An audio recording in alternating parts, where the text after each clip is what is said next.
24 मार्च 1998 मंगलवार शाम 3 बजे एक प्रचंड चक्रवात के रूप में पश्चिम बंगाल के मिदनापुर जिले के 20 गांव और उड़ीसा के बालासोर जिले के इलाके ने साक्षात मौत का दीदार किया। अलीपुर कलकत्ता के मौसम विभाग के निदेशक श्री राजेंद्र नाथ गोल्डर के अनुसार चक्रवात प्रकृति की वो घातक प्रक्रिया है जिसका घेरा 100 से 150 मीटर के करीब हो सकता है और गति 400 से 500 किलोमीटर प्रति घंटा। कुछ ही मिनटों तक रहने वाला इसका प्रभाव 300 किलोमीटर तक हो सकता है। खास बात यह है कि यह बादलों के वेस्ट से पैदा होता है। इसके अंतिम रूप का पता तब चलता है जब यह जमीन पर आता है। अगर यह जमीन को न छुए तो इसका प्रभाव उतना नहीं पड़ता। If it reaches the ground, then the devastation occurs.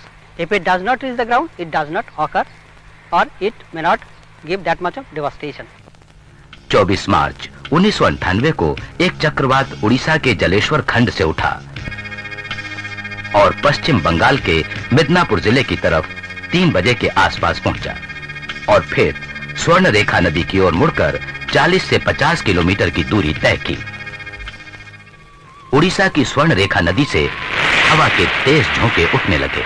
इन झोंकों की गति तेज तर होती गई और फिर प्रलय में ढल गई।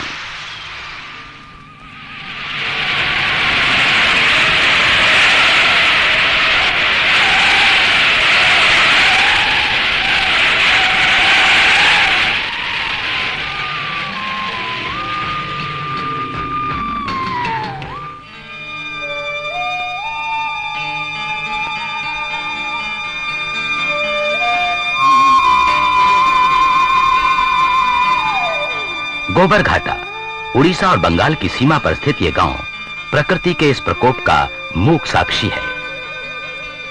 120 सेकंड के तूफान ने यहां के लोगों का जीवन तहस नहस कर दिया।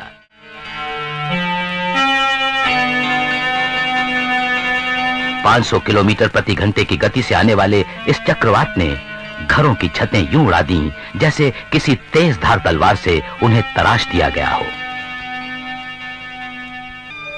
चहल पहल भरे स्थान शमशान बन गए। मुस्कुराते चेहरे शोक और संताप की तस्वीर बन गए। मुर्दनी और सन्नाटा इन इलाकों का भाग्य बन गया।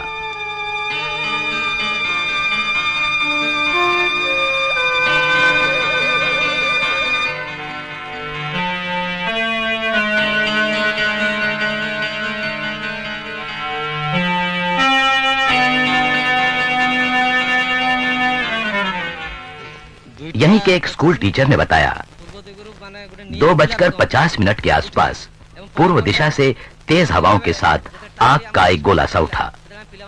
स्कूल की इमारत की ईंटें भर भरा कर गिरने लगीं। छात्रों की सुरक्षा के लिए हमने उन्हें ऑफिस और बरामदे में रखा और बाद में उन्हें पक्की बिल्डिंग में ले जाने लगे। तभी एक भयंकर आवाज हुई और स्कूल की छत उड़ गई, बिल्कुल थाली की तरह। यह बवंडर 4 बच्चों को बांस के जंगल की ओर उड़ा ले गया। एक पल बाद ही स्कूल शमशान बन चुका था। बाद में ईंटों में दबे बच्चों को निकाला गया। 5 वहीं मर गए, जिसमें 3 बच्चे 7वीं कक्षा के थे। बाकी लोगों को अस्पताल ले गए। सारता गांव में सर्वाधिक बर्बादी के आसार नजर आए। पेड़ आधे उखड़ गए, आधे टूट गए, ताल तलैया टूट फूट गए। जिंदगी से भरा पूरा गांव मौत की वादियों में समा गया। ऐसा लगा जैसे मौत खुद यहां से गुजरी हो। इस गांव का शायद ही कोई हो जो घायल ना हुआ हो, जिसे चोट ना आई हो। कुछ मौत के मुंह में पहुंच चुके थे और कुछ उसके चंगुल में थे।